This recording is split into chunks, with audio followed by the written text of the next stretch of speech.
Good morning. Thank you for joining me for your morning cup of chai or coffee. I'm coming to you from the traditional territories of the Lekwungen peoples where the University of Victoria stands. And I want to pay my respects to the Lekwungen peoples as well as to the Songhees, Esquimalt, and Wasanich peoples whose relationship to our lands continue to this day. My topic today is international education and the future of work. How can international education prepare students for the future of work? What comes to mind when we think of international education? Well, we may envision students hopping onto a plane, traveling to another country away from home to undertake their studies. Some students enroll in their host institutions as degree-seeking students. Others take coursework as part of exchange programs for a few months. Others go on shorter field schools, and so on and so forth. And what is the future of work? A 2019 Deloitte report analyzed the changes to the nature of skills in demand since 1988. And it offered extrapolations to the year 2030. The report says, from work of the hands, manual labor, to work of the head, cognitive labor, Deloitte Access Economics has identified an emerging need for work of the heart, that is soft skills such as judgment, resolving conflict, and customer service.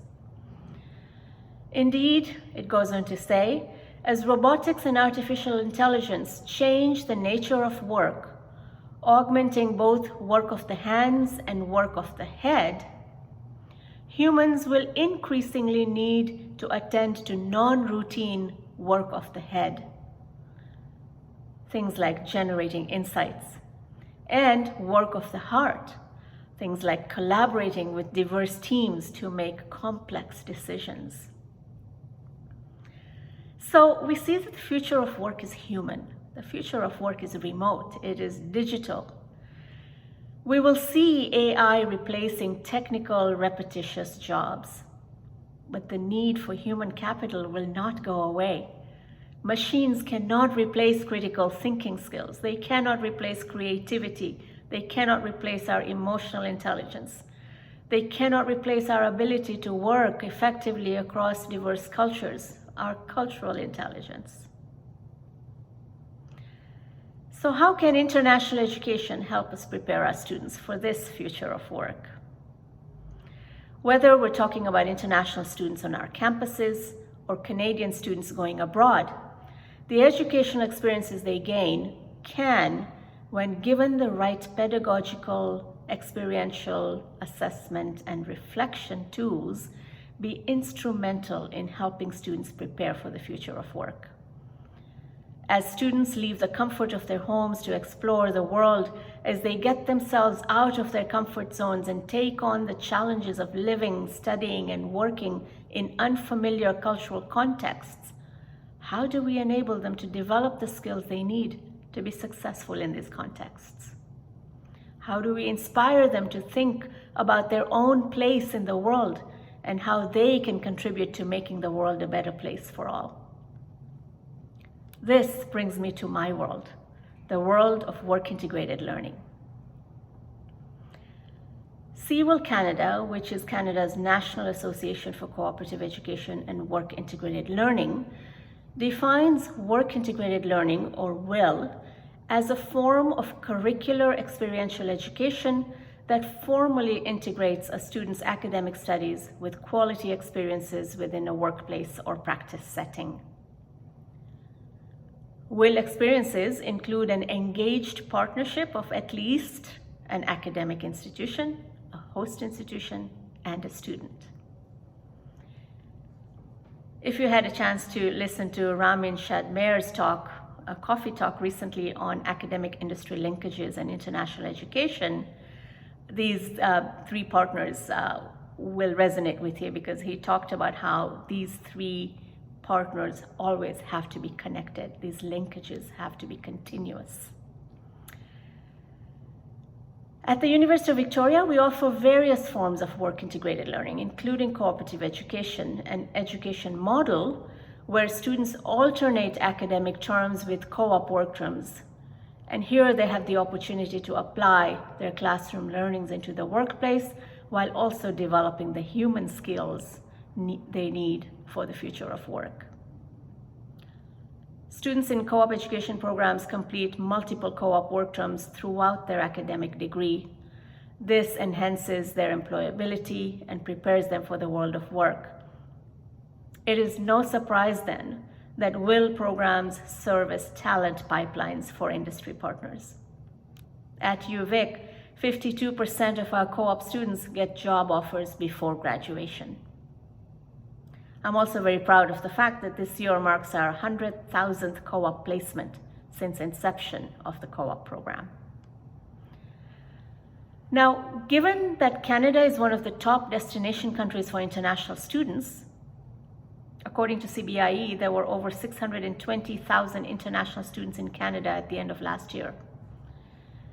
And given that 60% of international students plan to apply for permanent residence in Canada, WIL programs can play a key role in preparing our international students for the Canadian workplace. At UVic in 2021-22, of the 4,300 plus total co-op placements that we had, over 700 were international student placements, making up about 17% of our placements. So while we have a long ways to go, this is good news that international students are participating in work-integrated learning programs and using these as mechanisms and vehicles and opportunities that will help them prepare for the future of work and their careers in Canada. What about Canadian students participating in education abroad programs? Well, I mentioned that students in co-op education programs complete multiple co-op terms during their academic career. These students can choose to complete one or more work terms outside of Canada. Students on academic exchanges can take part in other forms of WIL in their host countries. So while they're taking courses abroad, they can engage in service learning, they can engage in applied research projects, entrepreneurial ventures. They may be able to do some experiential learning courses within their courses, experiential learning. They will be able to undertake experiential learning within their coursework. In so doing, they develop international work experience, enabling them to not only develop the skills to adapt effectively to a host country, but also to a diverse work culture, as well as a diverse educational culture. Now, we've said that the future of work is human. The future of work is work of the heart. The future of work is also global. We and our students not only have to work together with our colleagues, our classmates, our neighbors who may have a different cultural background than us, we have to come together as a global community to solve the global problems we face today.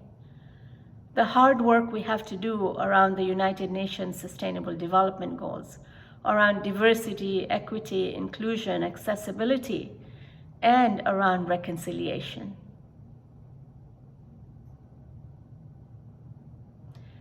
If you're interested in learning about how to develop a robust international work-integrated learning program or integrating cultural intelligence and UN SDGs in work-integrated learning programs, please look out for chapters relating to these topics in the upcoming 3rd edition of the International Handbook of Work-Integrated Learning. Thank you so much for joining me today.